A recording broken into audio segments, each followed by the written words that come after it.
నవ్య news కు స్వాగతం। ఈ రోజు వార్తలను ముఖ్యాంశాలు।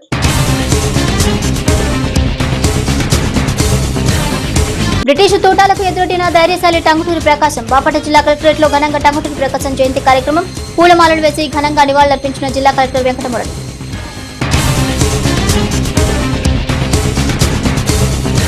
అక్రమ ఇసుక రవాణాపై రెవెన్యూ అధికారుల దాడులు। చీరాల పాత చీరాల గ్రామ శివారు ప్రాంతాల నుంచి అక్రమంగా ఇసుక తరలిస్తున్న 17 టైర్ బండ్లు ఓ ట్రాక్టర్ స్వాధీనం। ఇసుక అక్రమ రవాణా చేస్తే చర్యలు తప్పవన్న చీరాల తహసీల్దార్ గోపికృష్ణ।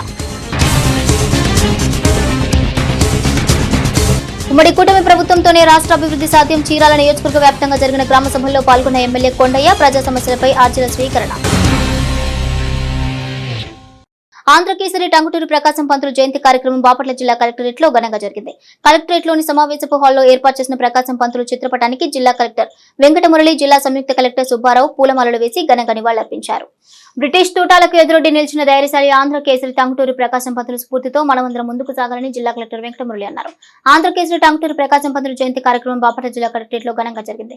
కలెక్టరేట్ లోని సమావేశపు హాల్లో ఏర్పాటు చేసిన ప్రకాశం పంతులు చిత్రపటానికి జిల్లా కలెక్టర్ వెంకటమురళి, జిల్లా సంయుక్త కలెక్టర్ సుబ్బారావు పూలమాలలు వేసి ఘనంగా నివాళులర్పించారు। ఈ సందర్భంగా జరిగిన సభలో జిల్లా కలెక్టర్ వెంకటమురళి మాట్లాడుతూ స్వాతంత్ర్యం కోసం ఎన్నో ఉద్యమాలు నడిపిన స్వాతంత్ర సమరయోధుడుగా టంగుటూరి ప్రకాశం పంతులు చరిత్రలో చిరస్థాయిగా నిలిచిపోయారన్నారు।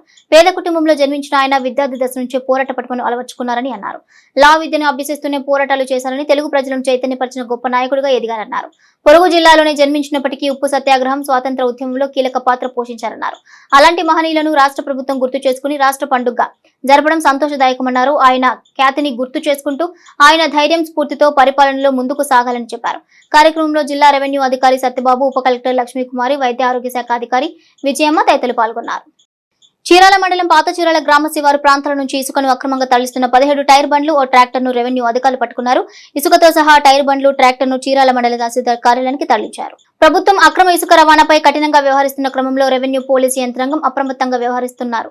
ఈ క్రమంలో బాపట్ల జిల్లా చీరాల మండలం పాత చీరాల గ్రామ శివారు ప్రాంతాల నుంచి ఇసుకను అక్రమంగా తరలిస్తున్న 17 టైర్ బండ్లు ఓ ట్రాక్టర్ ను రెవెన్యూ అధికారులు స్వాధీనపరుచుకున్నారు। ఇసుకతో సహా టైర్ బండ్లు, ట్రాక్టర్ ను చీరాల మండల తహసీల్దార్ కార్యాలయానికి తరలించారు। పాత చీరాల నుండి చీరాలకు పెద్ద మొత్తంలో ఇసుకను అక్రమ పద్ధతిలో తరలిస్తుండగా రెవెన్యూ అధికారులు ఈ దాడులు నిర్వహించారు। చీరాల పరిసర ప్రాంతాల్లో ఇసుక అక్రమ రవాణా జరుగుతుందని పక్కా సమాచారంతో దాడులు చేపట్టినట్లు చీరాల మండల తహసీల్దార్ గోపికృష్ణ తెలిపారు। ఇకపై నిబంధనల ప్రకారం ప్రభుత్వం ఏర్పాటు చేసిన ఇసుక స్టాక్ పాయింట్స్ నుంచి మాత్రమే ఇసుకను తరలించాలని, నిబంధనలకు విరుద్ధంగా ఇసుక అక్రమ రవాణా చేస్తే శాఖపరమైన చర్యలు తప్పవని హెచ్చరించారు। కాగా ఇసుకను తరలిస్తున్న టైర్ బండ్లు, ట్రాక్టర్ పై కేసులు నమోదు చేసి కోర్టులో హాజరుపరచడం జరుగుతుందని తహసీల్దార్ గోపికృష్ణ తెలిపారు। మండలంలో ఇసుక అక్రమ రవాణా అని చెప్పేసి ప్రతిరోజు పత్రికల్లోనూ మరియు సోషల్ మీడియాలోనూ వస్తున్నటువంటి సమాచారం మేరకు, అదిగాక జిల్లాధికారుల ఒక ఆదేశాల మేరకు ఈరోజు నిన్న రాత్రి నుంచి ఇట్లా డ్రైవ్ నిర్వహించమైంది। గతంలో కూడా ఈ రకంగా డ్రైవ్ పెట్టడం వల్ల ట్రాక్టర్లతోటి అక్రమ రవాణా ఆపేసి ఈ టైర్ బండ్ల ద్వారా అక్రమ రవాణా అనేది, ఈ ఇసుక మాఫియా అనేది చేయడం జరుగుతుందని చెప్పి మా నోటీస్లోకి వచ్చింది। అంటే వాళ్ళ ఉద్దేశం ఏంటంటే టైర్ బండ్లు అయితే ఎటువంటి కేసులు రాయరు, ప్రొవిజన్ లేదు అనే ఉద్దేశంతో ఈ ఎడ్ల బండ్ల ద్వారా ఇసుకని రాత్రి వేళల్లో అక్రమంగా రవాణా చేస్తున్నారు। సో మాకు సమాచారం కోసం అని చెప్పి మేము ఒక టీములుగా ఏర్పడి 3 టీములుగా మా సిబ్బందితోటి నైట్ అంతా రెక్కీ నిర్వహించి ఈ బండ్లన్నింటిని కూడా పట్టుకోవడం జరిగింది। దీనికి సంబంధించి బండ్ల యజమానులతోటి పశువుల వరకు తీసుకెళ్ళమని చెప్పి చెప్పడానికి ఆదేశాలు జారీ చేస్తున్నాము। ఇన్ కేసు వాళ్ళు కనుక ఈ చేయకపోతే వీటికన్నిటికీ కేసులు కట్టేసి కోర్టుకి అటాచ్మెంట్ ఇస్తాము రైతుల మీద। ప్రస్తుతానికైతే బండ్లన్నీ కూడా మేము సీజ్ చేసి ఆఫీస్లో భద్రతా నిమిత్తం ఇక్కడ ఉంచడం జరిగింది। మొత్తం ఎన్ని బండ్లు సార్? మొత్తం 17 బండ్లు। 17 బండ్లో ఒక 4 బండ్లు లోడ్ చేయడానికి సిద్ధంగా ఉన్న బండ్లను కూడా ఖాళీ బండ్లు తీసుకురావడం జరిగింది, వాటిని కూడా లోడ్ చేస్తున్నారు। అయితే ఇదంతా వాళ్ళు చెప్పే సమాచారం ప్రకారము అది ఒక ప్రైవేట్ ల్యాండ్లో నుంచి తోలుతున్నాం అన్నట్టుగా వాళ్ళు కూడా కొనుక్కున్నామంటూ చెప్తున్నారు, కానీ ఆ సంబంధిత వ్యక్తి ఎవరు ఏంటి అని చెప్పడానికి కూడా వాళ్ళు సమాచారం ఇవ్వడానికి కూడా నిరాకరిస్తున్నారు। సో వాళ్ళు ఏదైనా మాకు సమాచారం ఇవ్వడానికి కోఆపరేట్ చేసి మూలాలను కనుక్కొని ఇసుక ఎక్కడి నుంచి వస్తుంది ఏంటనేది కూడా వాళ్ళపై చర్య తీసుకొని చట్టబద్ధంగా తీసుకోవాల్సిన చర్యలు అనేది తీసుకొని ఉన్నతాధికారుల నోటీసులోకి తెలియపరుస్తారు। చీరాల నియోజకవర్గ వ్యాప్తంగా జరిగిన మహాత్మా గాంధీ ఉపాధి హామీ గ్రామ సభలో చీరాల ఎమ్మెల్యే కొండయ్య ముఖ్య అతిథిగా పాల్గొన్నారు.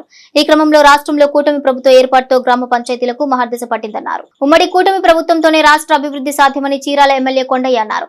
చీరాల నియోజకవర్గ వ్యాప్తంగా జరిగిన మహాత్మా గాంధీ ఉపాధి హామీ గ్రామ సభలో చీరాల ఎమ్మెల్యే కొండయ్య ముఖ్య అతిథిగా పాల్గొన్నారు. ఈ క్రమంలో రాష్ట్రంలో కూటమి ప్రభుత్వ ఏర్పాటుతో గ్రామ పంచాయతీలకు మహర్దశ పట్టిందన్నారు. ఈ క్రమంలోని రాష్ట్రంలోని అన్ని గ్రామ పంచాయతీల అభివృద్ధికి శ్రీకారం చుట్టామన్నారు.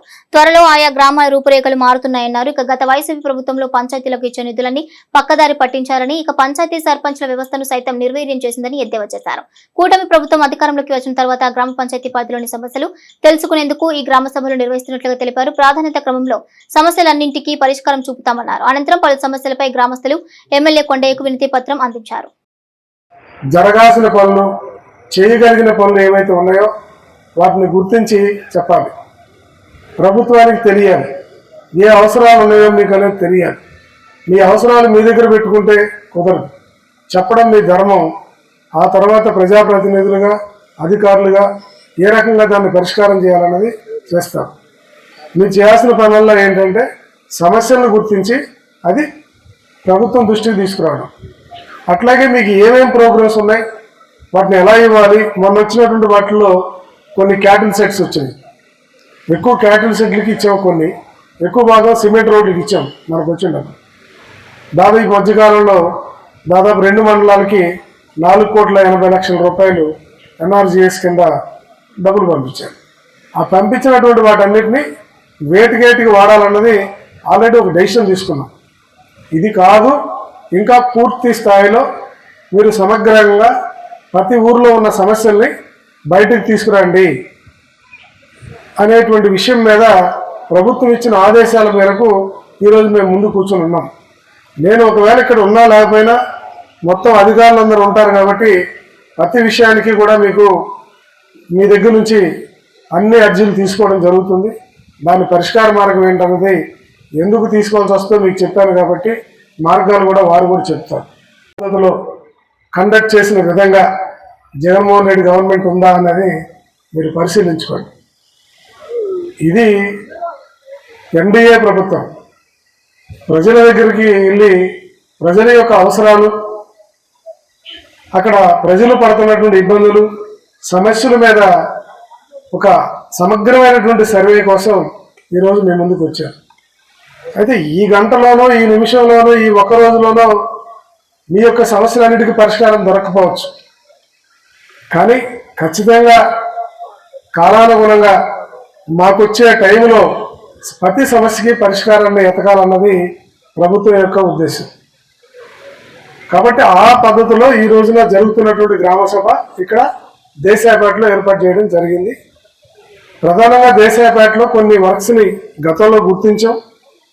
ఇప్పుడు కూడా ఇంకా అవి కాకుండా ఇంకేమేమి ఉన్నాయి, అలాగే పెన్షన్దారులు ఎవరున్నారు, పెన్షన్ లేని వాళ్ళు ఎవరున్నారు, అంటే ఇల్లు లేని వాళ్ళు, గృహాలు లేని వాళ్ళు ఎవరున్నారు, నిరుద్యోగులు ఎవరున్నారు, ఇలా అనేక అంశాల మీద ఈ యొక్క కార్యక్రమాలను తీసుకోమని చెప్పేసి పంచాయతీరాజ్ మంత్రి గారు, మరి అలాగే ఉప ముఖ్యమంత్రి వర్యులు ఒక ఆదేశాన్ని ఇచ్చి ఈ శాఖని అందరినీ ఒక దగ్గర సమాపరచడం జరిగింది.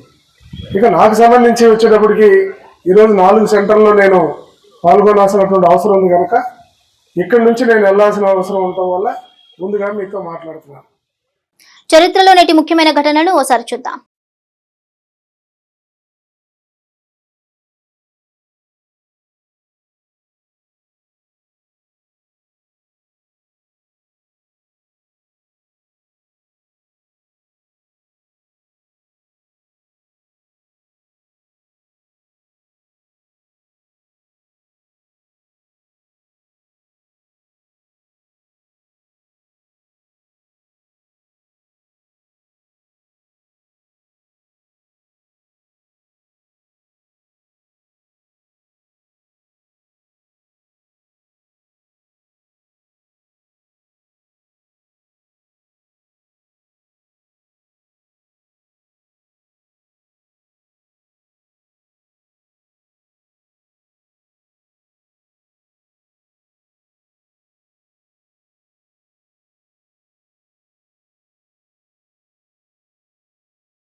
బాపట్ల జిల్లా రేపల నియోజకవర్గంలో రెవెన్యూ శాఖ మంత్రి అనకాని సత్యప్రసాద్ పర్యటించారు. నగరం మండలం ధూళిపూడిలో నిర్వహించిన గ్రామ సభలో ఆయన ముఖ్య అతిథిగా పాల్గొన్నారు. కార్యక్రమానికి ముందుగా 6 కోట్ల వ్యయంతో 30 పడకల వైద్యశాలకు రెవెన్యూ శాఖ మంత్రి అనకాని సత్యప్రసాద్, బాపట్ల ఎంపీ కృష్ణప్రసాద్, కలెక్టర్ వెంకటమురళితో కలిసి భూమి పూజ చేశారు. గ్రామ సర్పంచ్ నిధులను గత వైసీపీ ప్రభుత్వం దోచుకుని పంచాయతీల అభివృద్ధి లేమితో నిర్వీర్యం చేసిందని, రాష్ట్ర సర్పంచ్ల నిధులను గత ప్రభుత్వం దోచేసిందని రెవెన్యూ శాఖ మంత్రి అనకాని సత్యప్రసాద్ ఆరోపించారు. బాపట్ల జిల్లా రేపల నియోజకవర్గంలో రెవెన్యూ శాఖ మంత్రి అనకాని సత్యప్రసాద్ పర్యటించారు. నగరం మండలం ధూళిపూడిలో నిర్వహించిన గ్రామ సభలో ఆయన ముఖ్య అతిథిగా పాల్గొన్నారు. కార్యక్రమానికి ముందుగా 6 కోట్ల వ్యయంతో 30 పడకల వైద్యశాలకు రెవెన్యూ శాఖ మంత్రి అనగాని సత్యప్రసాద్, బాపట్ల ఎంపీ కృష్ణప్రసాద్, కలెక్టర్ వెంకటమురళితో కలిసి భూమి పూజ చేశారు. ఈ సందర్భంగా జరిగిన సభలో రెవెన్యూ శాఖ మంత్రి అనగాని సత్యప్రసాద్ మాట్లాడుతూ పేద ప్రజలకు మెరుగైన వైద్య సౌకర్యాల కల్పనలో భాగంగా కూటమి ప్రభుత్వం వైద్య రంగానికి పెద్దపీట వేసిందన్నారు. ఉమ్మడి కూటమి ప్రభుత్వంతోనే రాష్ట్ర అభివృద్ధి సాధ్యమన్నారు. ఈ క్రమంలోనే రాష్ట్రంలోని అన్ని గ్రామ పంచాయతీల అభివృద్ధికి శ్రీకారం చుట్టామన్నారు. త్వరలో ఆయా గ్రామాల రూపురేఖలు మారుతున్నాయన్నారు. గత వైసీపీ ప్రభుత్వం సర్పంచ్ల నిధులను దోచేసిందని, జగన్ ప్రభుత్వంలో సర్పంచ్ల ఆత్మగౌరవం దెబ్బతీసే విధంగా పరిపాలన సాగించారని ఎద్దేవా చేశారు. పంచాయతీల్లో 13,000 కోట్లు గత వైసీపీ ప్రభుత్వం దారి మళ్లించిందని అన్నారు. అయితే కూటమి ప్రభుత్వం గ్రామ పంచాయతీల అభివృద్ధికి ప్రణాళికాబద్ధంగా ముందుకెళ్తోందన్నారు. ఈ క్రమంలోనే 990 కోట్లతో 15 ఆర్థిక సంఘం ద్వారా పంచాయతీలకు నిధులు కేటాయించామన్నారు.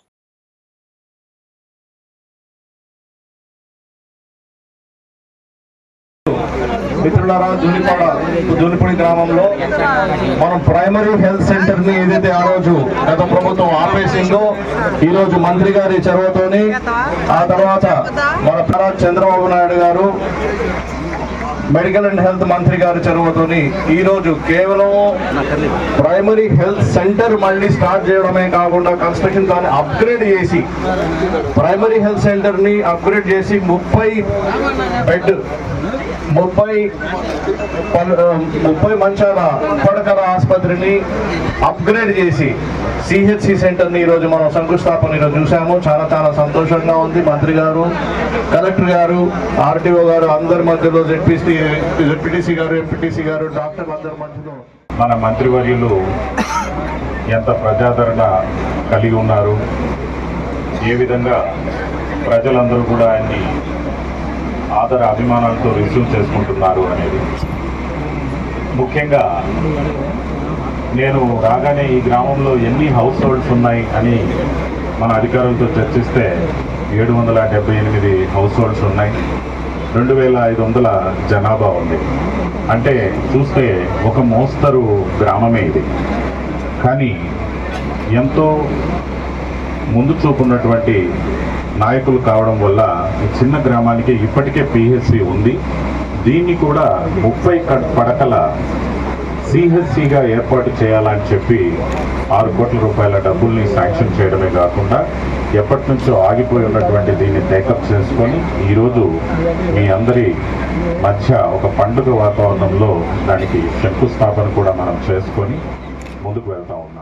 ల్యాండ్ ఫెసిలిటీ ఉన్నటువంటి అద్భుతమైన వాతావరణంలో ఉన్నటువంటి హాస్పిటల్ అభివృద్ధి చేయాలనే లక్ష్యంతో ఆ రోజు 30 పడకల ఆసుపత్రిగా దీన్ని డిక్లేర్ చేయడం, ఆ రోజు శంకుస్థాపన చేసిన తర్వాత మళ్ళా ప్రభుత్వం మారిపోయిన తర్వాత కూడా ఇలాంటి అభివృద్ధి కార్యక్రమాలు ఆపడం అనేది చాలా బాధాకరమైనటువంటి విషయం.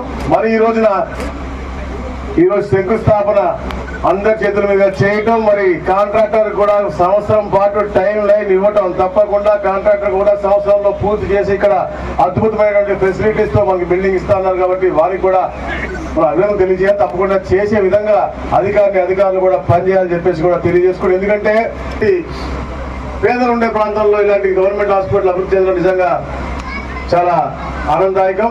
దాన్ని త్వరగా పూర్తి చేసుకుని మనందరం కూడా దాన్ని సద్వినియోగం చేసుకోవాలని చెప్పేసి, అలాగే స్టాఫ్ క్వార్టర్ అనేది ప్రాబ్లం ఉందని చెప్పారు మేడం గారు. తప్పకుండా నేనే మంత్రి గారితో మాట్లాడి దాన్ని కూడా క్లియర్ చేసి ఒక మంచి పరిపాలన ఇవ్వాలని చెప్పేసి ఏదైతే కూటమి ప్రభుత్వం ముందుకెళ్తా ఉందో,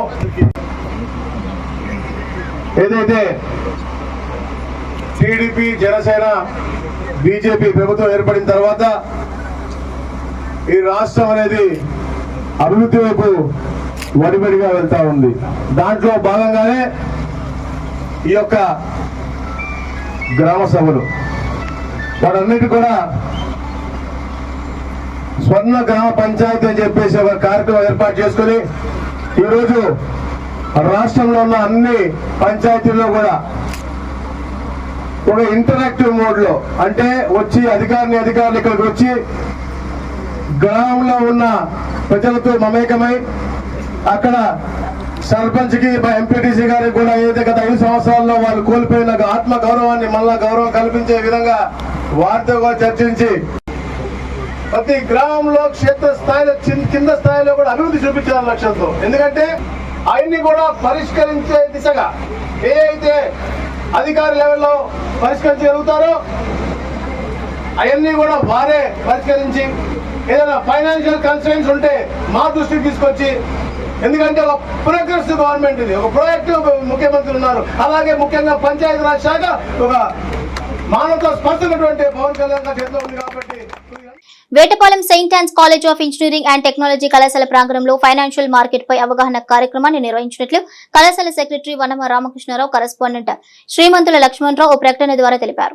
ఎంబీఏ విభాగంలో విద్యను అభ్యసిస్తున్న ప్రతి విద్యార్థి కూడా ఫైనాన్షియల్ మార్కెట్లపై పూర్తి స్థాయిలో అవగాహన కలిగి ఉండాలని saint Ann's engineering and technology కళాశాల principal doctor K Jagadish Babu అన్నారు. Vetapalem saint Ann's college of engineering and technology కళాశాల ప్రాంగణంలో ఫైనాన్షియల్ మార్కెట్ పై అవగాహన కార్యక్రమం నిర్వహించినట్లు కళాశాల సెక్రటరీ వనమ రామకృష్ణారావు, కరెస్పాండెంట్ శ్రీమంతుల లక్ష్మణరావు ఓ ప్రకటన ద్వారా తెలిపారు. ఇక ఈ సందర్భంగా కళాశాల ప్రిన్సిపాల్ జగదీష్ బాబు మాట్లాడుతూ కళాశాలలో ఎంబీఏ చదువుతున్న విద్యార్థులకు ఫైనాన్షియల్ మార్కెట్ పై అవగాహన కార్యక్రమాన్ని చీరాల్లోని స్టీల్ సిటీ సెక్యూరిటీస్ లిమిటెడ్ వారి సహకారంతో తెలిపారు. ఇదే క్రమంలో విద్యార్థులు ఫైనాన్స్, షేర్ మార్కెట్స్ పై అవగాహన కలిగి ఉండాలని, తద్వారా పెట్టుబడులు పెట్టి తద్వారా అధిక రాబడులు పొందాలని ఆయన ఆకాంక్షించారు.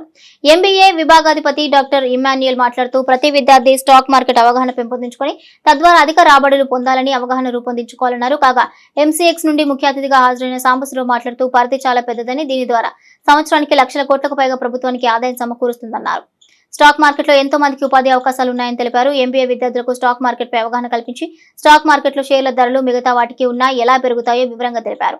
ఇదే క్రమంలో మ్యూచువల్ ఫండ్స్ గురించి తెలిపారు. అలాగే షేర్ మార్కెట్లో investors, speculators, hedgers, RB traders గురించి క్షుణ్ణంగా తెలియజేశారు. ఇదే క్రమంలో ఎన్ఐఎస్ఎం సర్టిఫికేషన్స్ గురించి విద్యార్థులకు వివరించారు.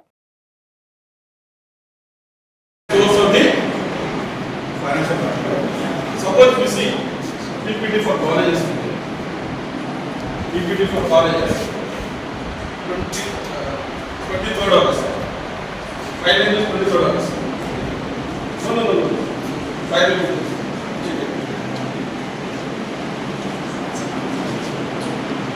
23rd August. PPT for colleges. Then check it here. So that is the main reason.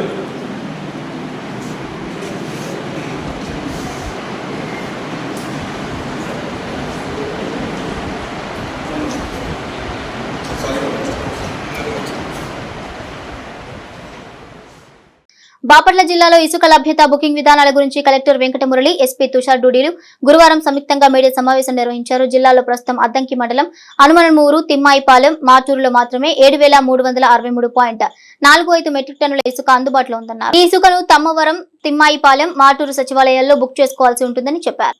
జిల్లాలో ఇసుక తరలింపు, బుకింగ్ లో కొత్త సమస్యలు ఉన్నట్లుగా ప్రభుత్వం గుర్తించిన క్రమంలో ఆయా సమస్యల పరిష్కారానికి చర్యలు చేపడుతున్నట్లు జిల్లా కలెక్టర్ వెంకటమురళి స్పష్టం చేశారు. బాపట్ల జిల్లాలో ఇసుక లభ్యత, బుకింగ్ విధానాల గురించి కలెక్టర్ వెంకటమురళి, ఎస్పీ తుషార్ డూడీలు గురువారం సంయుక్తంగా మీడియా సమావేశం నిర్వహించారు. జిల్లాలో ప్రస్తుతం అద్దంకి మండలం, అనుమనూరు, తిమ్మాయిపాలెం, మాటూరులో మాత్రమే 7,368.45 మెట్రిక్ టన్నుల ఇసుక అందుబాటులో ఉందన్నారు. ఈ ఇసుకను తుమ్మవరం, తిమ్మాయిపాలెం, మాటూరు సచివాలయాల్లో బుక్ చేసుకోవాల్సి ఉంటుందని చెప్పారు. ఇక ఇదే క్రమంలో చీరాల, బాపట్ల, పర్చూరు ప్రాంతాల్లో ఇసుక రీచ్లు లేకపోవడం వలన ఇబ్బందులు పడుతున్న క్రమంలో ఇకపై గుండ్లకమ్మ ఇసుక రీచ్ నుంచి చీరాల, బాపట్ల, పర్చూరు ప్రాంతాల్లో స్టాక్ పాయింట్లో ఇసుకను అందుబాటులో ఉంచుతామని, అక్కడ నుంచి ఆయా ప్రాంత ప్రజలు ఇసుకను వినియోగించుకోవచ్చన్నారు. I repeat 1800-599-4599. ఈ టోల్ ఫ్రీ నెంబర్ కూడా ఎవరైనా ప్రాబ్లం ఉన్నట్టయితే కాల్ చేయొచ్చు. అట్లాగే ఈమెయిల్ ఏమైనా పంపాలనుకుంటే కూడా gmapsandcomplaint@yahoo.com అనేటువంటి దీనికి పంపొచ్చు. సో ఈ విధంగా toll free number and mail పంపడానికి మెయిల్ ఐడీలు కూడా ఇక్కడ ఉన్నాయి. అట్లనే ఇందాక నేనేమన్నానంటే ఇప్పుడు మన డిస్ట్రిక్ట్లో శాండ్ అవైలబిలిటీ లేదు, నైబర్ డిస్ట్రిక్ట్స్లో మనం డిపెండ్ అవుతున్నాం ఫర్ 1.5 months అని చెప్పాను. సో నైబర్ డిస్ట్రిక్ట్లో కొల్లిపొరలో 10,000 మెట్రిక్ టన్స్, మున్నంగి 11,000, గుండిమేడాలో 2,000, తల్లాయపాలెంలో 2,95,000, లింగాయపాలెం 1,94,000 ఈ విధంగా గుంటూరు డిస్ట్రిక్ట్లో అవైలబిలిటీ ఉంది. More than 5 lakh metric tons. మన జిల్లా వాళ్ళు ఎవరైనా కావాల్సిన వాళ్ళు అక్కడికి వెళ్ళి ఈ నెలన్నర పాటు మన అవసరాలకి కూడా అక్కడ నుంచి తీసుకోవచ్చు. There is no restriction at all. And మనము అక్టోబర్ 15 నుంచి మన ఆపరేషన్ స్టార్ట్ చేసి 6 చోట్ల కూడా అందుబాటులో ఉండేటట్టు చూసుకొని పబ్లిక్కి పూర్తిగా అవైలబిలిటీ ఉండేటట్టు మనం చూసుకోవడం జరుగుతుంది. కలెక్టర్ సార్ ఇప్పుడు చాలా డీటెయిల్గా గవర్నమెంట్ పాలసీ డిసిజన్ తర్వాత ఇంకా వచ్చిన ఒక మంత్లో 11 సెప్టెంబర్ పాలసీ ఎలా ఉంటుంది, తర్వాత మన దగ్గర మైనింగ్ స్టార్ట్ అయిన తర్వాత అంతా స్ట్రీమ్ లైన్ అవుతుంది చెప్పడం జరిగింది. ఇప్పుడు ఉన్న ఇష్యూస్లో జస్ట్ 2 పాయింట్స్ ఉన్నాయి. ఒక ప్రాబ్లం స్టాక్ యార్డ్స్ దగ్గర ఒక టైంలో అందరూ వచ్చిన తర్వాత వెయిటింగ్ పీరియడ్ ఎక్కువ అవుతున్నాయి, లేకపోతే అక్కడ కొంతమందికి అవకాశం దొరుకుతున్నాయి, కొంతమందికి దొరకడం ఇలాంటి చిన్న ఇష్యూస్ ఉన్నాయి. సెకండ్ ప్రాబ్లం కన్జ్యూమర్కి రీచ్ అయిన తర్వాత మన టార్గెట్ ఉంది ఫ్రీ సెండ్ లేకపోతే మినిమం ప్రైస్లో అక్కడ చేరుకోవాలి, కానీ ఆ రేట్స్ వేరీ అవుతున్నాయి because of the transportation. So ఈరోజు మాట్లాడేసి ఆల్రెడీ స్టాండర్డ్ రేట్స్ కూడా ఇవ్వడం జరిగింది. ఆ ఫీడ్బ్యాక్ టోల్ ఫ్రీ నెంబర్ ఉంది, అక్కడ కూడా ఎవరికైనా ఎక్కువ ఛార్జ్ చేస్తున్నారు, ఇష్యూస్ ఉన్నాయి చెప్తే ఖచ్చితంగా మేము ఆ ట్రాన్స్పోర్టర్స్కి అగేన్స్ట్ లేకపోతే ఆ ట్రక్ ఓనర్కి అగేన్స్ట్ యాక్షన్ తీసుకుంటాము. If needed vehicles will also be seized. ఈ క్రమంలో ఎక్కడైనా ఎవరికైనా స్టేక్ హోల్డర్కి ఇష్యూ ఉంటే ఈరోజు పొద్దున్నే కూడా మీటింగ్ చేయడం జరిగింది. Already we have communicated through RTO department and to all the associations also. So అది we can if any problem with the rates is there it can be discussed. కానీ ఇప్పుడు decide అయ్యాయి ఆ రేట్స్ ఛార్జ్ అవ్వాలి, ఎక్కువ చేస్తే action ఉంటుంది. Second timing కూడా దాంట్లో ఇంపార్టెంట్ పార్ట్. ఈరోజు లోడింగ్ చేశారు అంటే ఎన్ని రోజుల తర్వాత అక్కడ రీచ్ అవుతున్నాయి, సో దట్ మధ్యలో ఎక్కడైనా ఆపేసి కొంచెం క్వాలిటీ లేకపోతే క్వాంటిటీ కాంప్రమైజ్ అవ్వకూడదు, అది సెకండ్. సో దాంట్లో కస్టమర్ ఫీడ్బ్యాక్ ఇంపార్టెంట్ అయిపోతుంది. Next regarding illegal sand and other issues already collector sir చెప్పారు, దానిపైన చాలా స్ట్రిక్ట్ ఇన్స్ట్రక్షన్స్ ఉన్నాయి. ఆల్రెడీ చాలా చోట యాక్షన్ తీసుకున్నాము. మీ దగ్గర కూడా రొటీన్గా మీరు ఇన్ఫర్మేషన్ నాతో షేర్ చేస్తున్నారు, లేకపోతే wherever you are covering based upon that we are taking action. So అది కూడా ఇంకా గట్టిగా చేస్తాము టు మేక్ ష్యూర్ ఆ గవర్నమెంట్ ఐడియా ఏముంది, ఫ్రీ శాండ్ పాలసీ తర్వాత ఒక ఉచిత ధరలో ప్రజలకి దొరకాలి. దాంట్లో district administration, district police we are all on the same page and will make sure that ఆ మెసేజ్ పబ్లిక్కి వెళ్ళాలి. దీని గురించి మేము మీతో కూడా ఇది అంత డీటెయిల్డ్గా be rates or policy decisions cover చేయడానికి రిక్వెస్ట్ చేస్తున్నాం. Thank you. నేటి తిరుమల తిరుపతి సమాచారాన్ని ఓసారి పరిశీలిద్దాం. తిరుమల తిరుపతి దేవస్థానం ఈవోగా బాధ్యతలు చేపట్టినప్పటి నుంచి తన మార్కు చూపిస్తున్నారు శ్యామలరావు. సీఎం ఆదేశాలతో తిరుమల కొండపై ప్రక్షాళన చేపట్టారు. 30 రోజుల పాటు వరుస తనిఖీలు నిర్వహించారు. తిరుమల పవిత్ర దగ్గర నుంచి భక్తుల దర్శన సమస్యల వరకు, లడ్డు క్వాలిటీ మొదలుకొని ఐటీ లోపల వరకు ఇలా అన్ని విభాగాలను క్షేత్రస్థాయిలో పరిశీలించిన ఆయన కీలక నిర్ణయాలు తీసుకుంటున్నారు. తాజాగా తిరుమల శ్రీవారి ప్రత్యేక దర్శనాలను టీటీడీ రద్దు చేసింది. శ్రీవారి ఆర్జిత సేవలు, బ్రేక్ దర్శనాలు, వివిధ ప్రత్యేక దర్శనాలను అక్టోబర్ 3 నుండి 12వ తేదీ వరకు టీటీడీ రద్దు చేసింది. శ్రీవారి బ్రహ్మోత్సవాల సందర్భంగా ఈ నిర్ణయం తీసుకున్నట్లుగా తెలిపింది. నేటి వాతావరణ సమాచారాన్ని ఓసారి చూద్దాం. ఆంధ్రప్రదేశ్ యానం మీదుగా దిగువ ట్రోపో ఆవరణంలో నైరుతి పడమటి దిశగా గాలులు వీస్తున్నాయి. ఇక ఆంధ్రపై రుతుపవనాల ప్రభావం కూడా బాగా ఉంది. ఈ క్రమంలో రాబోయే 3 రోజులకు వాతావరణ సూచనలు తెలుసుకుందాం. తేలికపాటి నుండి ఒక మోస్తరు వర్షం లేదా ఉరుములతో కూడిన జల్లులు అనేక చోట్ల కురిసే అవకాశం ఉంది. ఉరుములతో కూడిన మెరుపులు మరియు బలమైన ఉపరితల గాలులు గంటకు 30 నుంచి 40 కిలోమీటర్ల వేగంతో వీచే అవకాశం ఉంది. వార్తల్లోని నేటి అంతర్జాతీయ, జాతీయ, రాష్ట్ర ముఖ్యమైన అంశాలను ఓసారి పరిశీలిద్దాం. భారత ప్రధాని నరేంద్ర మోదీ ఉక్రెయిన్ లో పర్యటిస్తున్నారు. ఒకరోజు పర్యటన నిమిత్తం ఆయన ఇవాళ ఉక్రెయిన్ కు చేరుకున్నారు. రష్యా, ఉక్రెయిన్ దేశాల మధ్య సుదీర్ఘకాలంగా యుద్ధం కొనసాగుతున్న నేపథ్యంలో ప్రధాని ఉక్రెయిన్ పర్యటనకు వెళ్లడం చర్చనీయాంశంగా మారింది. ఉక్రెయిన్ అధ్యక్షుడు వ్లాదిమిర్ జెలెన్స్కీతో సమావేశంలో ప్రధాని మోదీ ఏం మాట్లాడతారు అనే దానిపై ప్రస్తుతం సర్వత్రా ఉత్కంఠ నెలకొంది. ఉదయం ఉక్రెయిన్ రాజధాని కీవ్ కు చేరుకున్న ప్రధాని నరేంద్ర మోదీకి అక్కడి భారత సంతతి పౌరులు ఘన స్వాగతం పలికారు. ఆ తర్వాత ఉక్రెయిన్ అధ్యక్షుడు జెలెన్స్కీ ప్రధానికి స్వాగతం పలికారు. అనంతరం రష్యాతో యుద్ధంలో దేశం కోసం ప్రాణాలు పోగొట్టుకున్న చిన్నారుల గౌరవార్థం నిర్మించిన డాక్యుమెంటరీని జెలెన్స్కీతో కలిసి ప్రధాని వీక్షించారు. ఆ తర్వాత ఉక్రెయిన్ రాజధాని కీవ్ లో ఉన్న జాతిపిత మహాత్మా గాంధీ విగ్రహానికి ప్రధాని నివాళులర్పించారు. పూలు చల్లి పుష్పాంజలి ఘటించారు. ఉత్తరప్రదేశ్ రాష్ట్రానికి చెందిన ఓ టూరిస్ట్ బస్సు యాత్రికులతో వెళ్తూ అదుపు తప్పి నేపాల్లోని తానహున్ జిల్లాలో మార్క్వాంటి నదిలో పడిపోయింది. అనంతరం ఒడ్డుకు కొట్టుకుని వచ్చింది. ఈ ప్రమాదంలో మృతుల సంఖ్య 14 చేరింది. అయితే ప్రమాద సమయంలో బస్సులో మొత్తం 40 మంది యాత్రికులున్నట్లు అధికారులు తెలిపారు. బస్సు నదిలో పడిన సమాచారం అందిన వెంటనే స్థానిక పోలీసులు అధికారులు ఘటనా స్థలానికి చేరుకుని సహాయక చర్యలు చేపట్టారు. ఇప్పటి వరకు మొత్తం 14 మృతదేహాలను వెలికితీశారు. ఇంకా సహాయక చర్యలు కొనసాగుతున్నాయి. ఇక మిగతా 26 మృతదేహాల కోసం రెస్క్యూ సిబ్బంది గాలిస్తోంది. దాంతో మృతుల సంఖ్య మరింత పెరిగే అవకాశం ఉందని అధికారులు అంటున్నారు. ఇక కాగా భారత్ కు చెందిన యూపీఎఫ్టీ బస్సు ఈ ఉదయం మార్క్వాంటి నదిలోకి దూసుకుపోయింది. బస్సు పొఖారా నుంచి కాఠ్మండుకు వెళ్తుండగా ఈ ప్రమాదం జరిగింది. అచ్యుతాపురం సెస్ లోని ఎసెన్షియా అడ్వాన్స్డ్ సైన్సెస్ ఫార్మా కంపెనీలో సంభవించిన భారీ పేలుడు కార్మికుల జీవితాల్లో అంతులేని విషాదాన్ని నింపింది. మృతుల సంఖ్య పెరుగుతూనే ఉంది. ఇప్పటి వరకు 18 మంది మృతదేహాలను వెలికితీశారు. దాదాపు 60 మందికి పైగా తీవ్రంగా గాయపడ్డారు. ఎసెన్షియల్ ఫార్మాలో సాల్వెంట్ లీక్ అయి ఎలక్ట్రికల్ ప్యానెల్ పై పట్టడంతో భారీ ప్రమాదం సంభవించింది. రియాక్టర్ నుంచి మిశ్రమం మార్చే సమయంలో లీక్ అయినట్లు తెలుస్తోంది. పైప్ లీకేజీతో ఆవిరి బయటకు వచ్చి కెమికల్ రియాక్షన్ జరిగింది. అనంతరం క్షణాల వ్యవధిలోనే మందుల తయారీలో ఉపయోగించే 500 KL సామర్థ్యం గల రియాక్టర్ భారీ శబ్దంతో పేలి మంటలు వ్యాపించాయి. ఏసీ యూనిట్లకు మంటలు అంటుకుని క్షణాల్లో వ్యాపించాయి. బ్లాక్ లో సీలింగ్ గోడలు కూలిపోయాయి.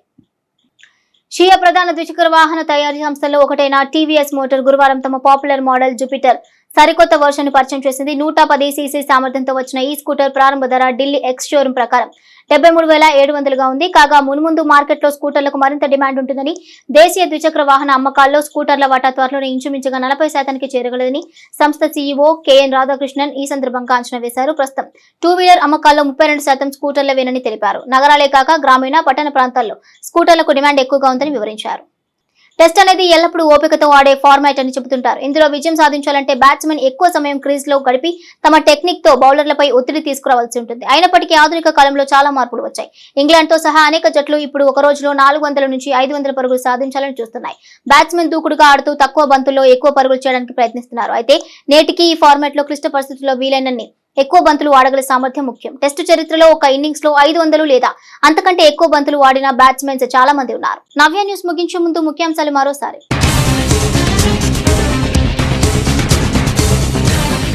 బ్రిటిష్ తోటాలకు ఎదురొడ్డిన ధైర్యశాలి టంగుటూరి ప్రకాశం. బాపట్ల జిల్లా కలెక్టరేట్ లో ఘనంగా టంగుటూరి ప్రకాశం జయంతి కార్యక్రమం. పూలమాలలు వేసి ఘనంగా నివాళులర్పించిన జిల్లా కలెక్టర్ వెంకటమురళి.